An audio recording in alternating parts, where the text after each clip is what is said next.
कंधारी और अफ़गानी तालिबान आपस में लड़ पड़े और ये लड़ाई इतनी शिद्दत इख्तियार कर गई कि 40 के करीब तालिबान मारे जा चुके हैं। ये लड़ाई किस तरफ जाएगी, आगे क्या होने जा रहा है? आमिर रज़ा मेरे साथ मौजूद हैं, उनसे बात करते हैं। आमिर भाई, पाकिस्तान पर हमले करने वाले आखिर आपस में लड़ पड़े। ये इतलात कुछ दिन से आ रही थी, अब तो ये इतलात भी आना शुरू हो गई कि तकरीबन 40 के करीब जो है ना वो तालिबान वो मारे जा चुके हैं और इसमें इजाफे की भी बातें की जा रही हैं। देखिए, जब पाकिस्तान के ख़िलाफ़ इन्होंने इक़दामात शुरू किए थे, भारत से हाथ मिलाया था, मैंने उस वक्त भी आपको बताया था कि इनके अंदर अपना इंतशार मौजूद है, जिससे तवज्जो हटाने के लिए, जैसे मोदी ने अपने समझे कि बद इंतज़ामी से तवज्जो हटाने के लिए पाकिस्तान पर हल्ला बोल दिया था या जंग का ऐलान कर दिया था, वैसे ही तालिबान ने भी, क्योंकि ये उसी से सीख रहे हैं, उसी उस्ताद के शागिर्द हैं, तो लिहाजा इन्होंने भी वही काम किया और इन्होंने भी जो है पाकिस्तान पर हल्ला बोल दिया। असल में इनके अपने अंदर का इंतशार था। मेरा ख्याल है मैं 2 से 3 व्लॉग इस पर कर चुके हैं कि अफ़गानिस्तान में मौजूद तालिबान के अंदर ग्रुप बंदी मौजूद है।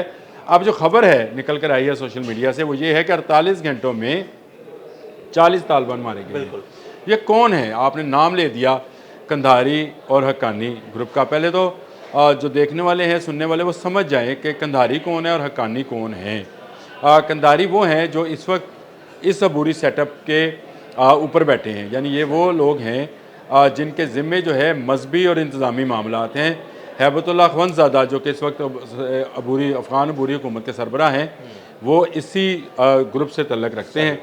ये शिद्दत पसंद हैं और ख़ासकर ये भारत पसंद हैं।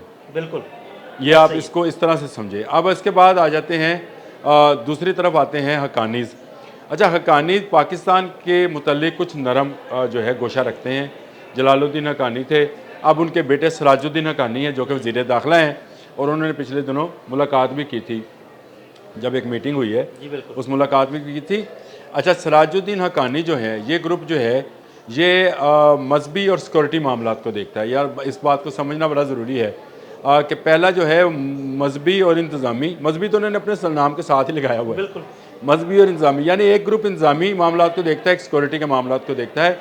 इस नज़र से देखें तो तालिबान का जो हक्कानी ग्रुप है ये फ़ौजी नवीयत का ज़्यादा मजबूत ग्रुप है। यानी अगर कभी वहाँ पर खाना जंगी का जैसे का आगाज़ हो ही गया है, चलें ये इस तरह से कह लेते हैं, तो ये ग्रुप जो है ये ज़्यादा मुसल्लह अफराद रखता है, इसीलिए इनके पास सिक्योरिटी के मामलात थे। एक शख्स कत्ल होते हैं जो कि सिराजुद्दीन हक्कानी के बहुत करीबी थे, नाम था उनका खलीलुर रहमान हक्कानी। ये खलीलुर रहमान हक्कानी का कत्ल जो है इसको लेकर आवाज़ उठती है और इसका बदला लेने की बात की जाए। इसका इल्ज़ाम लगता है कंधारियों के ऊपर कि कंधारियों ने ये मारा। ये करीबी आदमी था सिराजुद्दीन हक्कानी का और इसके मारे जाने से जो है इस लड़ाई का आगाज़ होता है।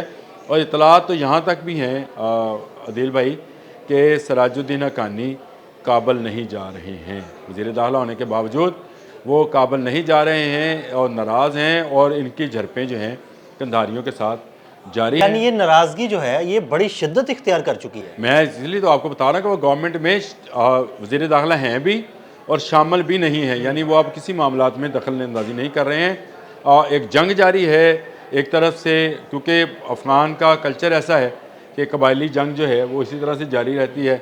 अब हक्कानीज़ जो हैं वो समझते हैं कि कंधारियों ने उनके बहुत ही अहम खलीलुर रहमान हक्कानी को जो है कत्ल किया है, उसका उन्होंने बदला लेना ही लेना है। इसी बदले के चक्कर में पिछले 48 घंटों में जो सोशल मीडिया पर स्टोरीज़ आई हैं उसमें यह है कि काफ़ी नुकसान हुआ है दोनों तरफ। आमिर भाई, एक बात मैं ये ज़रूर क्लियर करता रहूँ, देखें अफ़गानिस्तान से रिलेटेड बहुत सी स्टोरीज़ जो है ना वो वहाँ पे कोई ख़ास मीडिया तो है नहीं, जो 1-2 चैनल्स हैं उस पर पाबंदी है, तो बहुत सी खबरें हमें सोशल मीडिया के थ्रू ही पहुँचती हैं। ये आप बात बिल्कुल ठीक कह रहे हैं, क्योंकि वहाँ पे इंटरनेट भी नहीं है, बहुत सारे इलाकों में इंटरनेट ही नहीं है।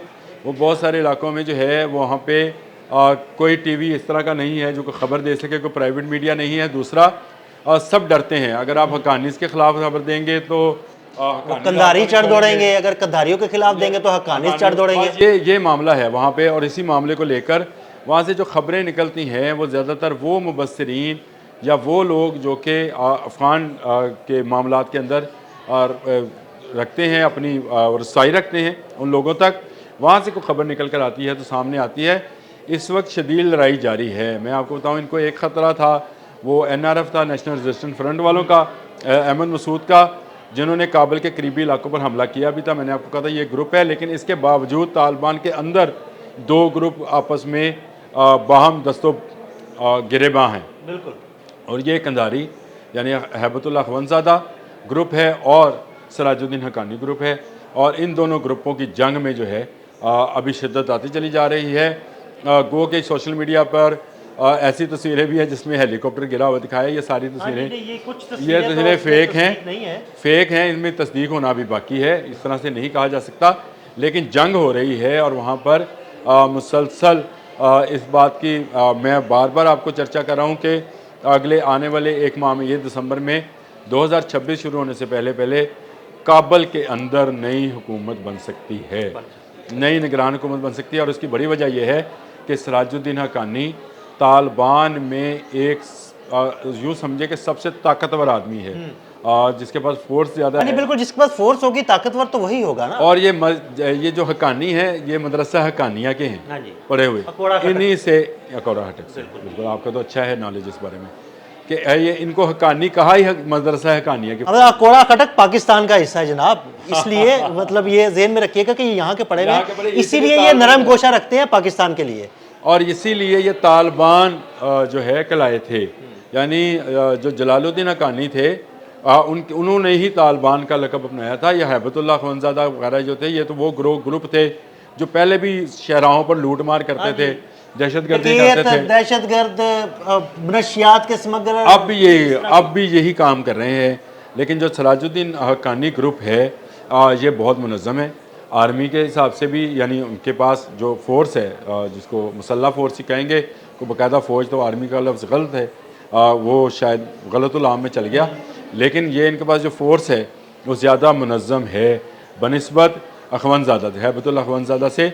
इनके पास, हैबतुल्लाह अखवंदज़ादा के पास जो है वो लोग हैं जो कि दहशतगर्द हैं। कोई ईरान से भागकर दहशतगर्द वहाँ पहुँचे हुए हैं, कोई पाकिस्तान से भागकर दहशतगर्द वहाँ पहुँचे हैं, कुछ अरब ममालिक से, दाइश के, कुछ उज़्बेक भी हैं। तो हैबतुल्लाह की जो ताकत है वही दहशतगर्द हैं, जबकि सराजुद्दीन हक्कानी के जो नेटवर्क है, जो इसको हक्कानी नेटवर्क कहते हैं, उनमें प्योरली अफ़गान लोग शामिल हैं। और ये लोग जो हैं अब सामने आ गए हैं। मेरा ख्याल है कि ज़्यादा अरसा टिकेगी नहीं काबुल की गवर्नमेंट। मैंने आपसे कहा कि ये इस अबूरी सेटअप के अंदर एक बड़ी तब्दीली इस माह में, हम दिसंबर के माह में, या जनवरी शुरू होते ही 2026 हम देखेंगे, और ये तब्दीली जो है पाकिस्तान के लिए खुश आइंदा। जी, बहुत शुक्रिया अनुभव जी। बिल्कुल, आमिर रज़ा ने बड़ी तफसील के साथ आपको बताया कि अफ़गानिस्तान में ये तालिबान के जो दो ग्रुप हैं, ये किस तरह आमने सामने आ चुके हैं और अब तक कितनी हलाकतें हो चुकी हैं और आगे क्या हो सकता है। अदील अहमद और आमिर रज़ा को इजाज़त दीजिएगा। अल्लाह हाफ़िज़।